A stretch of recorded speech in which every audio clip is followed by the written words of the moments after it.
Welcome to the Sleeping Barber podcast. Welcome back to another episode of the Barber's Brief. I'm V, he's Mark. V, I'm Mark. What's going on, man? Well, I feel like this is going to be extra spicy today. Feels like it. Definitely feels like it. Yeah, it's a good vibe. If you're a new listener, we use this forum to discuss things that have caught our eye in the last couple of weeks. We highlight our case study or our marketing moment. We get into an audience Q&A. And then, of course, probably one of my favorite segments that we do is Ad of the Week. Ad of the Week. And Ad of the Week. Man, so good. And I peeked on yours, and I'm like, well, this is a good one. So can't wait to get into that. Yeah. But, yeah. In the news, you want to kick us off there? Yeah, I do. Found this article super interesting. Prime energy drink was everywhere. Like last 2 years. Yeah, the kids were all over it. Like kids at their schools were hawking it, like making money. It was like a little drug cartel of Prime energy drink kids that were running around making cash. Anyway, at one point last year, this was founded in 2022. Logan Paul and KSI, a couple of YouTube celebrities who collectively have about 70 million subscribers on YouTube. It's insane. Launched this product. They had $250 million in sales in year one. Amazing. Good for them. Patrick Mahomes, Aaron Judge, and a bunch of other celeb endorsements. Year two, 2023, projected sales were over $1 billion, like around 1.2 billion. That's insane. Which is crazy. So crazy. At one point, this article went on to say that they beat out Gatorade in Walmart as the number one hydration drink. Like, which is huge. It's like mind-boggling. Yeah. Then last year, there was this one news story about a single bottle went for about $1,500 on a reseller market. Like, just the growth of this thing is crazy. Like the hype around it, nuts. They had launched this campaign to celebrate 1 billion in sales. They gave away a contest to give away a $500,000 24 karat gold prime bottle. They opened up pop-up shops and stuff to celebrate as well. Then year three, in Q1, UK grocers like Tesco are now discounting the product to try and move it off the shelf. Sales have fallen over 50%. Facing a backlash, it's being banned in schools. There's lawsuits now for excessive caffeine and chemicals. Anyway, there's this whole thing. It's just fascinating to me because, like, there's this rise and meteoric fall of like brands, fad brands, let's call it. Like Pokemon was one, Beanie Babies, Cabbage Patch Kids for those that are in that vintage, fidget spinners. The other day, I got a can of Liquid Death, and I've been looking for it for a while because I wanted to try it, and I'm like, it's just water, right? In a can. Yeah. And so, the CEO from Liquid Death, related to the Prime story, talks about they're day traders of attention. And so I kind of like, I'm looking at these brands, these like huge fad brands. Yeah. In the same way, in that you catch lightning in a bottle. I don't know how you do it initially, but I mean, some of it is that the access that these brands have to an audience that you don't go through traditional channels makes it really interesting. And I think that's part of the appeal around when people say we're going viral or organic social. Mm-hmm. But in also like, or even like Elon Musk with Tesla saying we don't advertise, now they do. But like he bought Twitter. He advertised. He's got a rocket ship that he put a fucking Tesla inside of. Like he's advertising. Totally. You know what I mean? And so there's for the normal brands, like I don't know that these fad brands are the things that you don't look at. Try and replicate because you need 70 million followers to get the reach that you're talking about. Anyway, I was just fascinated by that because it was everywhere for so long, and now it seems to be falling. And I don't want to be like that one person that's like, I was always skeptical because I've never been a fan of Logan Paul's. I got to appreciate what he's been able to build and, the community he's built around his name and things to that effect. But it just felt like something's not right here. And the fact that now you're literally 3 years into this venture, and now you're on the opposite side of it. It just seems like the industry's kind of called your bluff a little bit, and you can't stand the test of time that, say, the Coca-Colas, the Pepsis. But I do applaud that you went after a category that seemed somewhat impenetrable, and you have to applaud that. Totally. And for what it's worth, like $1.2 billion is nothing to laugh about. Oh no. Like in a year. No, I cannot claim anything like that. I can't claim anything like that. So I mean, anyways. All right, what do you got, V? Well, unfortunately, this is like 2 weeks old now, and we couldn't fit it into our original Barber's brief, but it was really, really it came out then. But the cookie deprecation has been pushed out for a third time. No, cookies are not going away just yet. Just wait till early 2025 now.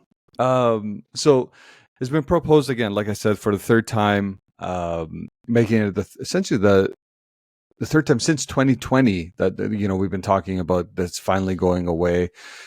But it kind of all comes back to the reasoning why it's being pushed out. And it sounds like the privacy sandbox scrutiny is kind of like still at it's still very contentious. And in the UK, they haven't approved it yet. And because there's still concerns that, it's not actually doing what it's claiming to do. So the regulatory concerns are both from, the UK and CMA. Our Information Commissioner's Office have expressed concerns with the latter, suggesting that privacy sandbox could still allow advertisers to identify customers or consumers. That's a big problem. And if you remember a few weeks, I want to say 4 weeks ago, what the privacy thing is for. This is what it's supposed to be doing to prevent that. If you remember one of the stats, I'm going to misquote the stat, but I think it was it was over 50% of the cookies that you say, reject all cookies. Yeah. Actually don't or do that. Just keep tracking. And they're still firing in the back end. This kind of reminded me of that. I'm like, well, it's a good reason why you're pushing this out. Because if we're instilling confidence, we're adding all these things to the websites to really kind of create that sense of control for consumers, but it's actually not doing anything. Yeah. This is a problem. Yeah. But, I'm just so fascinating, the whole thing. And there's also been backlash from ad tech companies and publishers and ad agencies regarding the sandbox. So it's not even just the regulatory bodies that are looking at this. So obviously it's not there yet, right? Yeah. And I'm sure Google's going to go back and they're going to, tighten it up, make it even better. But is this deprecation a fool's errand? Yeah. Well, it makes me wonder, at some point, wouldn't governments just step in and go, shut it all off? I don't care what you got going on. Totally. Today's the day. That's what I mean. And I would argue, I would rather just prepared for not even or thinking about how to use this first party data anymore. That's intellectual property of your consumers that you should just be not using in the context of externalizing media. I think that lives in your CRM data where you have that one-to-one where you have you have consent to communicate with the with the consumer in a one-to-one way. Anyways, I don't want to go too far into this because it's just, I'm not surprised. Yeah. Well, I'm not surprised. I got a different slant of the next story.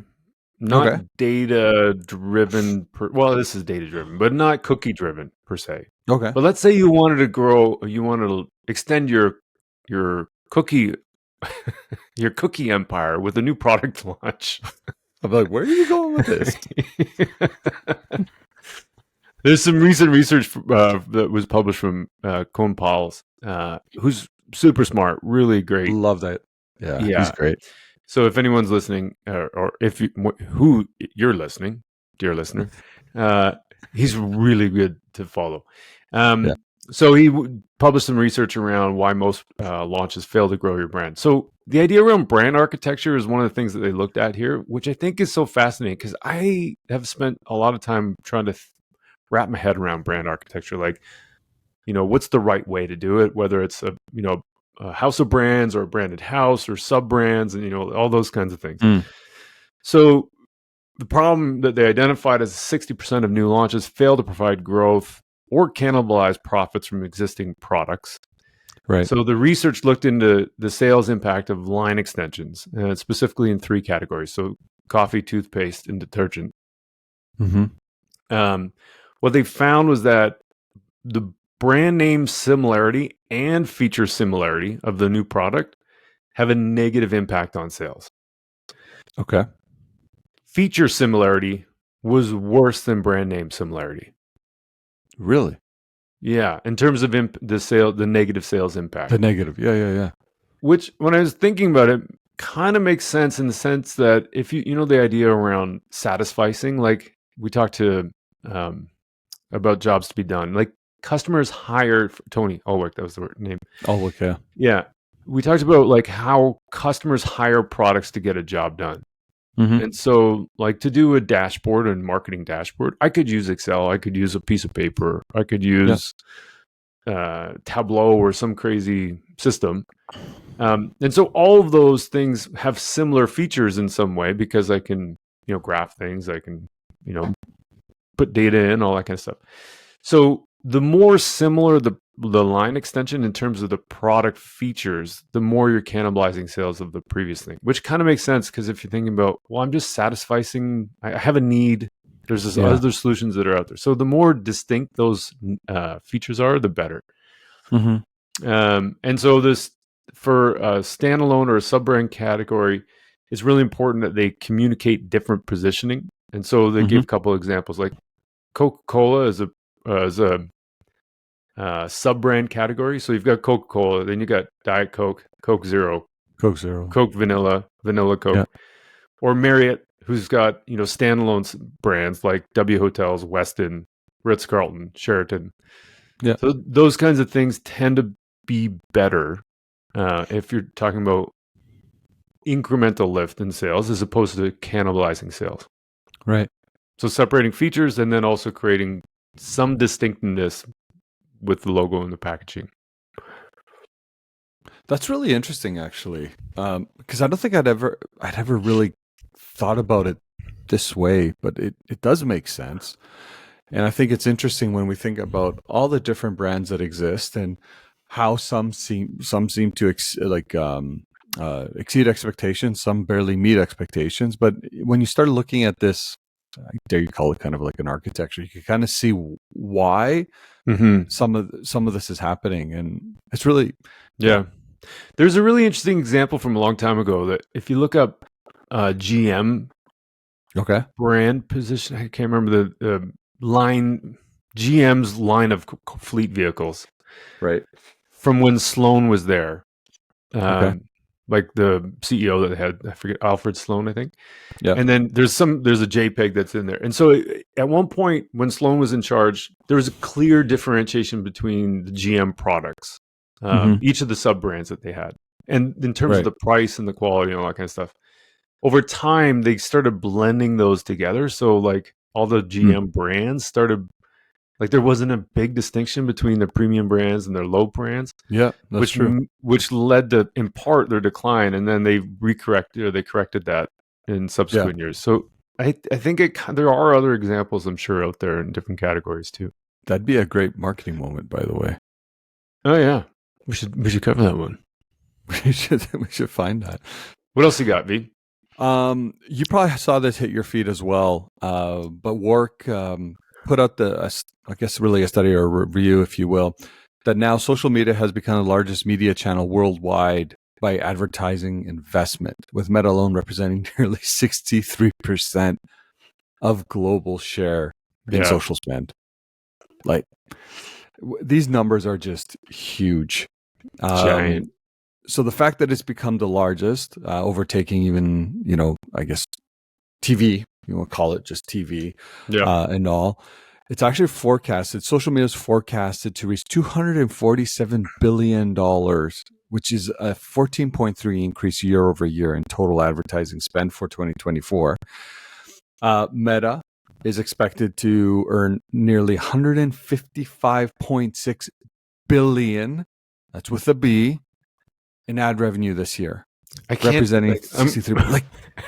Like I can wrap my head around $1 million. Then you go to 100 million. You're like, whoa, that's a lot. That's 100 of those millions. Yeah.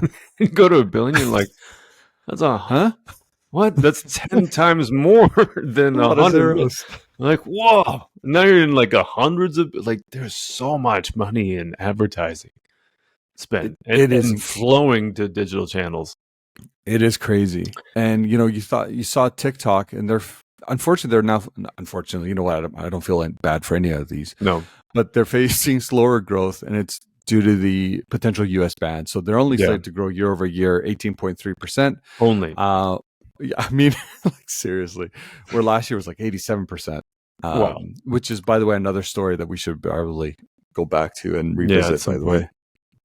And Pinterest and X, Pinterest is what they're expecting, 17.3%.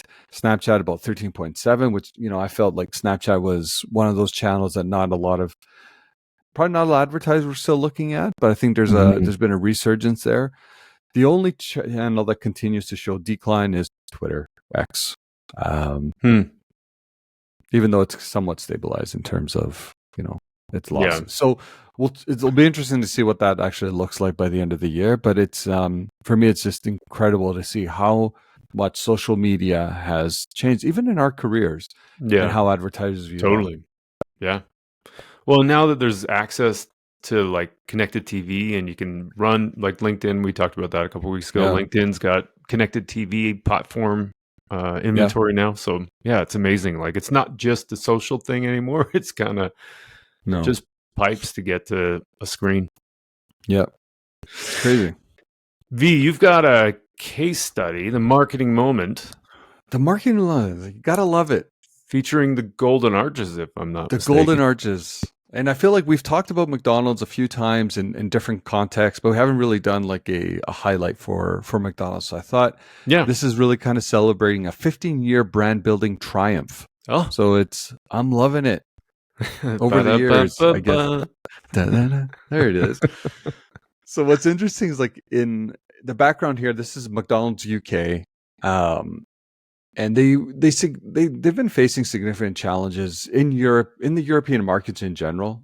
I know during my living in Greece, they were never really a popular place to go, especially for locals.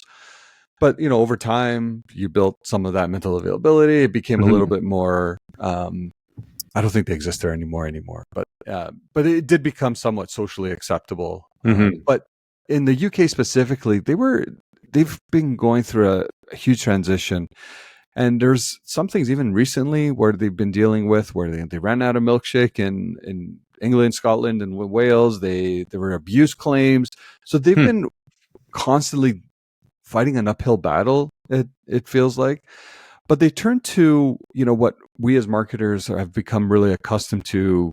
If you think about when you want to kind of create that connection with your consumers, they elicit emotion. So they've been really on this process of building emotional brand building, which focuses on those connections with their consumers versus just the transactional element, which I think makes sense. Their target audience, and I think a lot of organizations suffer from this in some capacity as well, is you try to get too narrow in segmentation. Well, they went in the exact opposite, and they just targeted the entire nation. People with a mouth. People with a mouth. People that want to eat. I would venture to guess it's everybody. So yeah, that's good. Yeah. Right? And what's interesting here, even though we just talked about social media overtaking, say, TV, they still focus on TV being their primary medium of choice to convey this message, which allowed that broad audience, emotional storytelling, and et cetera. Sound on, captivated audiences, et cetera. All of that, right? Yeah. So that's actually elicited quite an interesting turnaround. So despite those PR crises I was talking about, the market fragmentation, especially COVID-19, there was a lot of disruption even at the point. And they were very quick to adopt some of those, how do you get the the DoorDashes. I don't know what they're all called in the UK. There's a whole bunch of those services, but they made all their products available, obviously, to those Food services, delivery. which the food delivery. So thank you. Yeah. They were able to kind of, really be present there for consumers. They now have a 4.7 billion net revenue, okay, which is insane to think about that kind of growth in the UK. Their brand building efforts contributed significantly not only to the growth of the business, but now regaining that familiarity with the audience, right? It's like, I don't want to call it socially acceptable to go to UK, but you also have to appreciate that, there's a lot of tourism that hits these countries too. So I think for us as Canadians, Americans, obviously McDonald's is everywhere here. Yeah. Sometimes when you just don't know, when you're in some of these foreign countries, I wouldn't use UK as a foreign country, but sometimes it's like creatures of habit, right? Yeah, some form of comfort. Yeah. And overall, this 15-year brand building triumph, if you will, was recognized by the IPA as a gold case study. And I'll link to that as well. And it's really interesting to see how they continuously try to find ways to reinvent themselves. I know we've highlighted things like the Y3000. I think a few weeks ago we talked about the Marvel collaboration that they're doing. Like they're really good at being top of mind and in the moment with a lot of cultural events, but also trying to push those boundaries. So you have to appreciate like the ongoing effort that these large organizations still have to do to remain and retain, say, their market penetration, or in this case, trying to turn around the sentiment. And it also goes to show that marketing is not one of those things you just do today and forget to do tomorrow. Totally. It's an ongoing process. Yeah. And then that's a good one. I know it wasn't like a traditional one campaign. It's like over a culmination of 15 years. But it's a good point, though, like that it was 15 years. It drives home a really important point, which is the consistency of it all, right? And you can imagine in those 15 years, someone who's 15 today is 30 next week, or exactly the next 15 years, not next week. Yeah, not next week. But then they have their own kids, right? Maybe when they're 30. And so what was, and then there's an education of the next group of people coming up. And I don't know. It's just one of those things that consistency matters, and it does. Persistence matters for sure. Yeah. And to your point, being relevant in the time so that it evolves over time, but not too much. You know what I mean? It's familiar. It's familiar. And it's interesting. The other side, I know we're talking about physical availability more and more, but I don't know if we just look at locally, how many of those stores are constantly getting refreshed. Right. Yep. So like the experience in the store is a lot different, even though it's as accessible as anything to get it at your door or drive-throughs. But, they still look at the in-store experience as well, which I think is an important part of this. Yeah. But sometimes it's often overlooked. Yeah. I got an audience Q&A for you. I can't do that. I try and do the whoo, and my voice always cracks. I can never go that high. That would be great. I'd love to be able to do that. My friends make fun of me for that. Anyway, I put up a post this last week about undervaluing creative, and then there's actually a lot of comments on it, and some pros and cons, and lots of comments. Chris Nealon put up a good question on there. Just why do we undervalue the impact creative can have? And so there's a whole bunch of thoughts around that. I just want to get your take on it. I think as marketers, we naturally suffer from this notion that we constantly have to find ways to reinvent ourselves. And what was good today, we just naturally feel like it's not good for tomorrow. And I remember, I think we were having this discussion, maybe it was one of your posts as well, just around the idea of ads wearing in versus wearing out. Yep. And I think we undervalue the value. We undervalue the longevity that creative actually has, that leads us to undervalue it in its entirety. We think that it's only good in that moment, instead of looking at the long-term effects the same creative can have over the span of 2, 3, 4, 5 years, maybe. A study suggests, I think the line was, ads don't wear out, they wear in. Yep. right? But I think as marketers, we're constantly looking for the next thing, the most interesting thing, that we often do it to ourselves. Yeah. And I do think there's some great comments there. Heather, Andrew, Emily. There's Mark Ritson commented on it. There's some really good pro, and Daniel. There's good pro and what's the opposite? Con. Con. I was going to say pro and for, but those aren't opposite.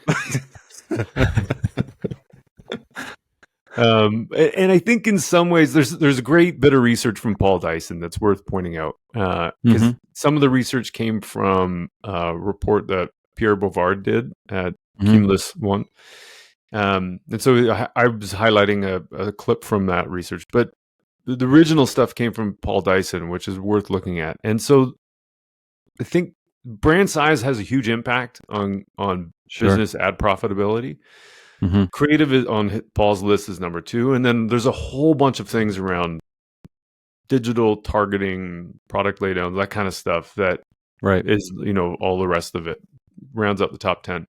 But I think we often get caught up in, like, to your point a little bit, the technology, the cookies, going back to the cookie, we get caught up in that, like, what could we do, instead of appreciating the impact that what we can do. Yeah, and how much some of the things that we can't measure, like the creative itself, the messaging quality, your understanding of the business strategy as it relates to translating that into creative message. Those things aren't as easy to track as how many cookies, for how many people accepted our terms of, providing us their information. So there's a lot of that kind of stuff that I think gets in the way of that. Yeah. I'm with you. Anyway, you. I thought it was a really good question from Chris. Yeah, it was. It was. Guess what? It's time for Ad of the week. Ad of the week. Ad of the week. Ad of the week. There it is. And you found this one, man. Run with this. This is awesome. It's a really cool story. Okay, so it's a Brazilian campaign. There's this app called Trucker Nap, and what happened was, and this relates to anybody. I mean, we've all heard stories about truckers falling asleep and, driving crazy hours and working crazy hours. And in Brazil, 42% of the car accidents related to a lack of sleep, and truck drivers suffer the highest number of fatal accidents while on the job. So, and oftentimes a lot of that's driven by business performance, like, we got to get this shipment to the guy, gotta get it there, to the place on time, and that kind of stuff. And so people are forced to make poor choices and try and stay awake whatever way they can. So this campaign, or this ad, was really about making people aware of this trucker nap. And there's a partnership between Livelo, which is Brazil's largest reward program, and VW. And so together, what they did is they created this app so that for truckers, you can connect a smartwatch or a fitness tracker to this trucker nap app. And then you earn points for sleeping. And even more importantly, the better your sleep quality, the more points you earn. Yeah. So then what happens is that the more points that you earn, the more things you can redeem those points for. You can redeem them, as an individual through the Livelo. But then the cool part, I think, is that VW then takes, like, your fleet sleep data and your fleet's sleep quality scores, and then they start giving you discounts based off of your team's level of rest and quality of rest, which I think is really smart. So it's a really cool way to, like, solve a problem, and I think it's such a unique partnership. I've never heard anything quite like it. No, I'm with you. And like I said, when I saw this, I'm like, this is gold, in the context that it helps solve a problem, right? And I have huge empathy towards those that drive truck consistently. It's very difficult to do, and the amount of pressure that's on a lot of these drivers is, it's unfortunate, but it could result, like you said earlier, to making poor decisions, because chasing the performance side of it. So I thought this was a really great way to help solve that. Yeah, I agree. What we got coming up, V? Well, we're going to do a V and Mark special episode. It's been a while since we've done one of them, by the way. It's been a minute, for sure. I think it was like last year, the last time we just sat down and we chatted about... And by a minute, I mean 24/7 times 365 times 2. Yeah, so we're not going to spoil what the topic's going to be. We're going to wait everybody to see that air next week, but we're excited to air this because we go and we challenge a few things. Mm-hmm. Let's just put it that way. I think we challenge a few things. So this was the really spicy part leading into this. This was it was a spicy leading episode. Yeah. No, we're excited for it though. Yeah. Yeah, I'm looking forward to it too. It's going to be good. And then, as a final note, B. I don't know. What are we going to do? Oh, dude, yeah. Just right after this call, I know you're gonna do like a profitability omelet. Oh, yeah. Right? Yeah. I'm gonna go find a way to chase that profitability and convince people that we gotta stop chasing all the other shit and we just gotta chase profitability instead. I just had this vision of you chasing a chicken. And I'm gonna get the omelet out of it. You're like Rocky Balboa. Oh my goodness.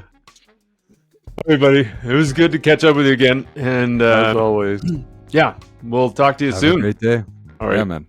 Have a good one. Ciao. Bye.